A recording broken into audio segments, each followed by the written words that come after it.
का निर्माण करती हुई नजर आएंगी। एक देश एक चुनाव को लेकर जो प्रक्रिया है वो लगातार सुचारू रूप से जारी है और इस पर आने वाले समय में भी मजबूती के साथ जो सरकार है वो लगातार काम करती हुई नजर आ रही है और इसमें जो जेपीसी बनी है वो अब की बार एक निर्णायक फैसला लेगी, जिससे कहीं ना कहीं आने वाले समय में एक देश एक चुनाव के लिए ये बड़ी बात निकलकर सामने आएगी। और आइए आगे बढ़ते हैं और आपको बता दें कि इस वक्त की एक बड़ी खबर सामने आई है दिल्ली से, और दिल्ली में अवैध बांग्लादेशियों के खिलाफ पुलिस जबरदस्त अभियान चला रही है। पूर्वी जिले में दिल्ली पुलिस के विशेष अभियान के तहत दिल्ली एनसीआर में 7 अंतर्राज्यीय अवैध बांग्लादेशी आप्रवासी पकड़े गए हैं और ये सभी अवैध बांग्लादेशी आप्रवासी भारत बांग्लादेश सीमा के पास नदी के रास्ते भारत में घुसे थे। पुलिस ने बताया कि ये सभी पहचान से बचने के लिए विभिन्न स्थानों पर रह रहे थे। दिल्ली स्थित विदेशी क्षेत्रीय पंजीकरण कार्यालय की सहायता से इस 7 अवैध प्रवासियों के निर्वासन की प्रक्रिया शुरू कर दी गई है। तो पहचान छुपाने के लिए कई स्थानों पर ये रह रहे थे और जिस तरह से पहले भी देखा गया था दिल्ली में जो घुसपैठिए थे बांग्लादेशी, उनके खिलाफ किस तरह से जो सख्ती बरती जा रही थी उस पर अब क्या कुछ एक्शन लिया जा रहा है। मुकेश शुक्ला हमारे संवाददाता हमारे साथ जुड़ रहे हैं। मुकेश, क्या कुछ एक्शन इसके पीछे लिया जा रहा है और कैसे अब की बार एक्शन फॉर्म में दिल्ली पुलिस नजर आ रही है?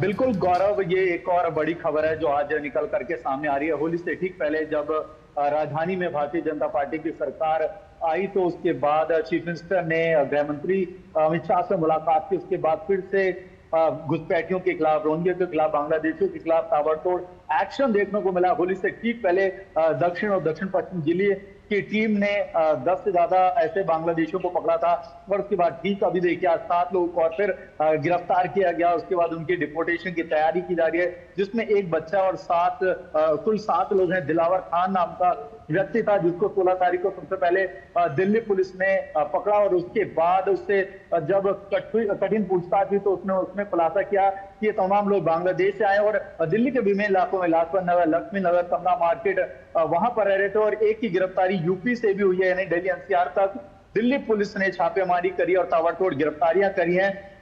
कहीं ना कहीं ये बड़ा कैंपेन है क्योंकि इन अवैध घुसपैठियों की वजह से ही दिल्ली का माहौल खराब हो रहा था। कई जगह आप देखिए चोरी की वारदातें या छीना झपटी की वारदातें या क्रूर क्राइम जो हो रहा था उनमें इनकी संलिप्तता पाई जा रही थी।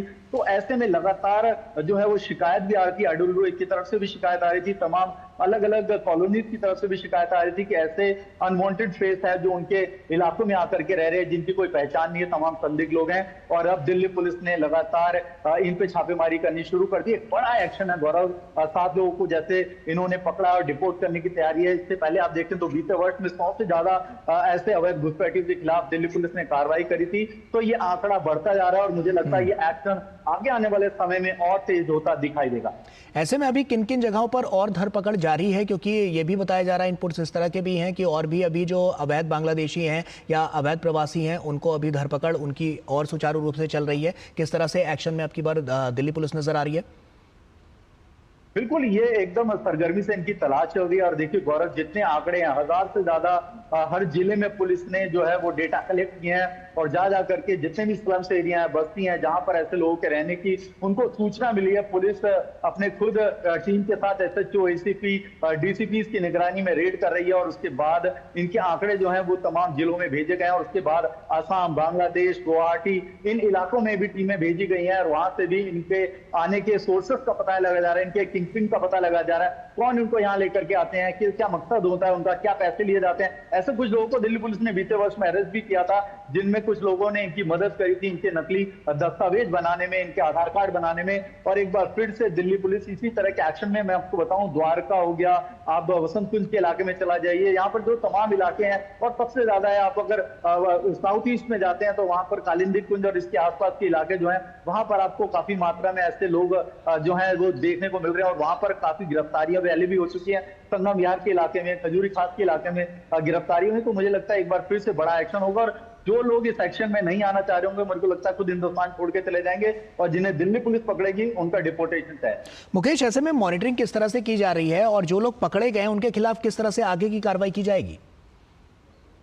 गौरव, इन लोगों को जब पुलिस डिटेन करती है तो पूछताछ करती है तो एक एफआरओ यूनिट है जो दिल्ली पुलिस की यूनिट है, वहां पर इनकी डिटेल भेजी जाती है और वहां से वेरीफाई किया जाता है कि क्या ये वैध तरीके से आए या अवैध तरीके से आए। वहां पर जब तरीके से आए तो इनको दे करके आया जाता है और फिर इनको इनके डिपोर्टेशन सेंटर तक पहुंचा दिया जाता है, जहां पर फिर एक टीम होती है जो इनको वहां से आगे की इनके बॉर्डर तक ले जाती है और वहां पर हैंडओवर करती है, और वहां पर भी ये सुनिश्चित किया जाता है कि ये वापस हिंदुस्तान ना आ जाए, क्योंकि वहां से एक बार जैसे अंदर चलेगा, अगर आप वापस अपने देश में चलेगा तो ये वापस एक बार फिर से डंकी रूट से या पानी के रास्ते से, नदी के रास्ते से कई बार ऐसे जो है मुजरिम पकड़े गए जो दूसरी बार या तीसरी बार आने में कामयाब हुए हैं। तो इस बार ये भी इंश्योर किया जा रहा है कि किसी की वापसी ना हो पाए। अगर दिल्ली पुलिस उन्हें भेज रही है तो उसका फुल प्रूफ एक एजेंडा तैयार किया गया और उसके तहत ही उनकी जो है वो वतन वापसी की जा रही है।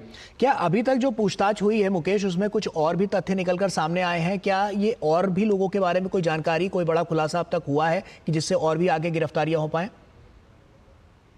बिल्कुल खुलासा हुआ। देखिए, जब इस दिलावर खान को पकड़ा गया तो पहले इसने मना कर दिया, इसने बोला ये वेस्ट बंगाल का रहने वाला है, लेकिन जब पुलिस ने इससे सख्ती से पूछताछ करी तब इसने सारी बात उगली और ये बताया कि ये ना केवल अकेले यहाँ पर आकर के ठहरा हुआ बल्कि इसके साथ के कई सारे लोग हैं। और मेरे को लगता है फिगर ज्यादा होगा, कुछ लोग हाइड होने की कोशिश कर रहे होंगे, छुप भी गए होंगे कि वो बच जाए, दिल्ली पुलिस के हत्थे न चढ़े, लेकिन जो हत्थे चढ़ गया वो गिरफ्तार कर लिया गया और उनकी डिपोर्टेशन की तैयारी। ऐसे ही पुलिस तमाम जो दस्तावेज है उनको वेरीफाई कर रही है, इनके फोन से डेटा देख रही है, क्योंकि आमतौर पर ये अपने मुल्क में बात भी करते हैं, व्हाट्सएप मैसेज है, वॉइस कॉलिंग है, तो वहां से भी निकालती है, फिर इंटेरोगेशन में वो चीजें उनके सामने रखती है कि आपके डेटा हैं, आपके सबूत हैं और आप अपने आप को कैसे कह रहे हैं कि आप हिंदुस्तान के रहने वाले हैं। तो वहां से जब वो वहां पर असहज हो जाते हैं, फंस जाते हैं, तो उसके बाद उनका जो है उनकी गिरफ्तारी होती है, उनको डिपोर्ट किया जाता है। चलिए, बहुत बहुत शुक्रिया मुकेश, तमाम जानकारियां हमसे साझा करने के लिए। आप नजर बनाकर रखिए, हम आगे भी आपसे अपडेट लेते रहेंगे। बहरहाल एक छोटे से ब्रेक का यहां पर वक्त हो गया है, जल्द हाजिर होता है।